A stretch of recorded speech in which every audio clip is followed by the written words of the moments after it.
নমস্কাৰ এই মুহূৰ্তে আহিছে কেইবাটাও গুৰুত্বপূৰ্ণ খবৰ। আজি হৈছে 23 আগষ্ট। গোটেই অসম তথা ভাৰতৰ বিভিন্ন প্ৰান্তৰ পৰা এনেধৰণৰ গুৰুত্বপূৰ্ণ খবৰসমূহ নিতৌ চাবৰ কাৰণে চেনেলটো ছাবস্ক্ৰাইব কৰি ভিডিঅ'টোত এটা লাইক কৰি দিব।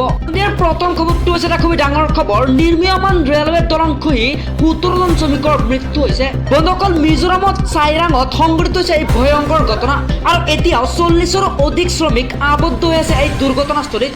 বন্ধুসকল, মৃতকৰ সংখ্যা এতিয়াও বৃদ্ধি হোৱাৰ আশংকা কৰা হৈছে। এই ভয়ংকৰ ঘটনাত এতিয়াও সন্ধানহীন হৈ আছে কেইবাজনো লোক। আৰু জানিব পৰা মতে আইজলৰ পৰা 21 কিলোমিটাৰ দূৰৈত সংঘটিত হৈছে এই ভয়ংকৰ ঘটনা। পুনৰ জনাইছো, নিৰ্মীয়মান ৰেলৱে দলং খহি পৰি 17জন লোকৰ মৃত্যু হৈছে। এবাৰ চন্দ্ৰযান 3ৰ অৱতৰণ চাবলৈ সাজু হৈছে অসমৰ শিক্ষাৰ্থীসকল। আৰু প্ৰতিগৰাকী শিক্ষাৰ্থী সাক্ষী হ'ব চন্দ্ৰযান 3ৰ অৱতৰণৰ বিৰল মুহূৰ্তৰ। আৰু শিক্ষা বিভাগৰ নিৰ্দেশনা অনুসৰি শিক্ষানুষ্ঠানে দেখুওৱা হ'ব লাইভ।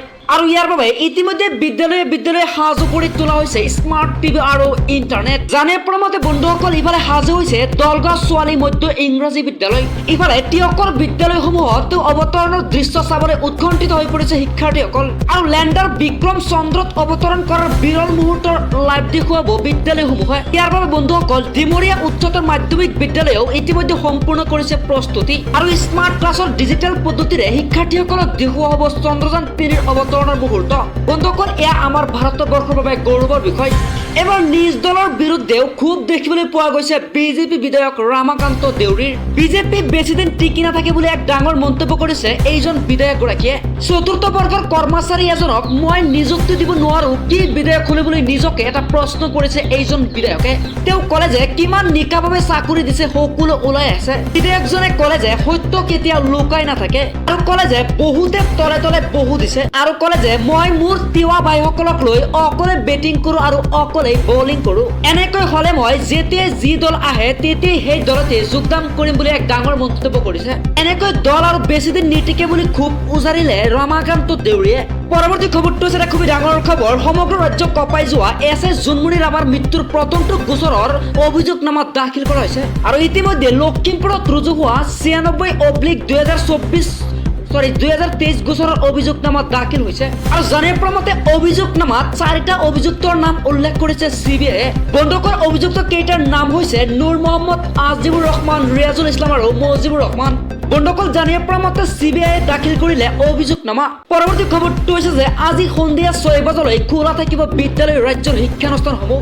ৰাজ্যৰ বিদ্যালয়সমূহলৈ শিক্ষা বিভাগৰ নিৰ্দেশনা। আৰু সেই নিৰ্দেশনাত উল্লেখ আছে যে চন্দ্ৰযান 3ৰ পোনপটীয়া সম্প্ৰচাৰ দেখুৱাব লাগিব ছাত্ৰ ছাত্ৰীক। আৰু সুকীয়াকৈ এছ মাধ্যমিক সঞ্চালয়সমূহৰ এই নিৰ্দেশনা। বন্ধুসকল, ইছৰোৱে সম্প্ৰচাৰ কৰিব চন্দ্ৰযান 3ৰ মৃদু অৱতৰণৰ সমগ্ৰ প্ৰক্ৰিয়া। আৰু কেইটামান মুহূৰ্তৰ পাছতেই মহাকাশত ইতিহাস ৰচিব ভাৰতে। বিক্ৰম লেণ্ডাৰৰ সফল অৱতৰণৰ বাবে দেশজুৰি প্ৰাৰ্থনা কৰিছে ভাৰতবাসীয়ে। আৰু আজি সন্ধিয়া 6:04 চন্দ্ৰত গৈ উপস্থিত হ'ব। আৰু মাজত মাথো কেইটামান ঘণ্টা গৌৰৱ খ্যানৰ সাক্ষী হৈ ৰ'ব আজি দেশবাসীয়ে। আৰু জোনবাইৰ কুমেৰুত অৱতৰণ কৰা প্ৰথমখন দেশ হ'ব ভাৰত। ইন্দ্ৰাণী তহলিবাদৰ মৃত্যু তদন্তত নতুন মূৰ।